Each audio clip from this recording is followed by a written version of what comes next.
Naxçıvan Dövlət Universitetində 2024-cü ilin yekunları və 2025-ci ilin prioritetləri mövzusunda media üçün briefing keçirilib. Rektor Elbrus İsayev təhsilin aktual mövzuları barədə ətraflı məlumat verib. Briefingdə təqdimatdan çıxış edən rektor Elbrus İsayev vurğulayıb ki, universitet 10 fakültə, 45 kafedra, magistratura və doktorantura mərkəzi, əcnəbi təhsil alanlarla iş və hazırlıq mərkəzi, 3 kollec, 1 beynəlxalq məktəb və 1 gimnaziya olan müasir tipli və çox profilli təhsil sisteminə malik ali təhsil müəssisəsidir. Hazırda universitetdə bakalavr, magistratura, rezidentura və doktorantura daxil olmaqla 250-yə yaxın proqram üzrə hazırlıq aparılır. Ali təhsil ocağının dünyanın 150-yə yaxın universiteti ilə birbaşa əlaqələri var.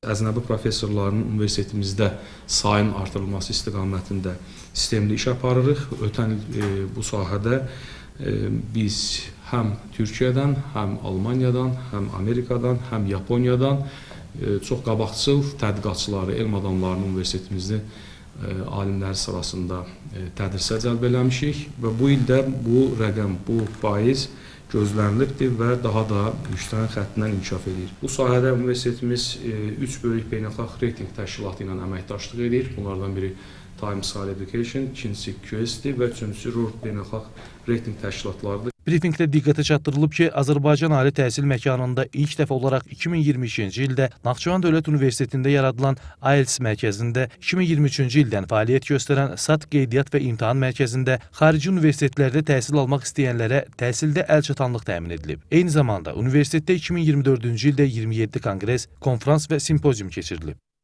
Ötən il tibb fakültəmiz Avropa Tibb Tələbələri Assosiasiyasının EMSA-nın üzvlüyünə qəbul olunubdur və eyni zamanda qəbul olunmaqla yanaşı Naxçıvan Dövlət Universitetinin tibb fakültəsinin tələbələrinin bu EMSA təşkilatı ölkə təmsilçisi hüququ qazanıbdır. Yəni, gələcəkdə tibb sahəsində kim EMSA ilə əməkdaşlıq edəcəksə, Naxçıvan Dövlət Universiteti burada ölkə təmsilçisi qismində bu prosesdə iştirak edəcək.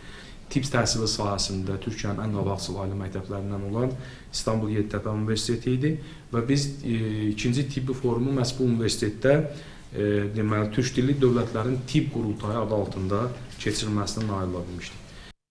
Elbrus İsayev bildirib ki, Naxçıvan Muxtar Respublikasının sosial-iqtisadi inkişafına dair 2023-2027-ci illər üçün dövlət proqramının icrası çərçivəsində universitetin nəzdində gimnaziya açılıb, Cambridge Universitetinin lisenziyası əsasında beynəlxalq Cambridge məktəbi fəaliyyətə başlayıb.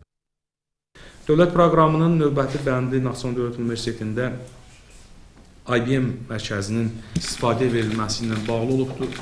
Dövlət proqramı çərçivəsində Naxçıvan Dövlət Universitetində sabah qrupları yaranıb. 21 tələbəni bu il biz tibb sabah qruplarına qəbul eləmişik.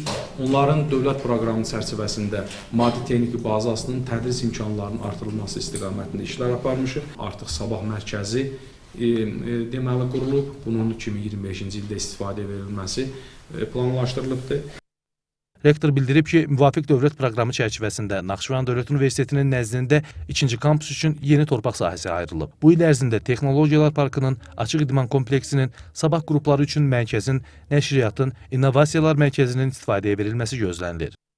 Naxçıvan Muxtar Respublikasının sosial-iqtisadi inkişafına dair dövlət proqramında Naxçıvan Dövlət Universitetində Naxçıvan Dövlət Universitetinin ikinci kampusunun və tibbi tədqiqat klinikasının yaradılması məsələsi qeyd olunubdur. 2025-ci ildə inşasına başlanılacaq. Bu sahədə artıq ilkin işlər aparılıbdır.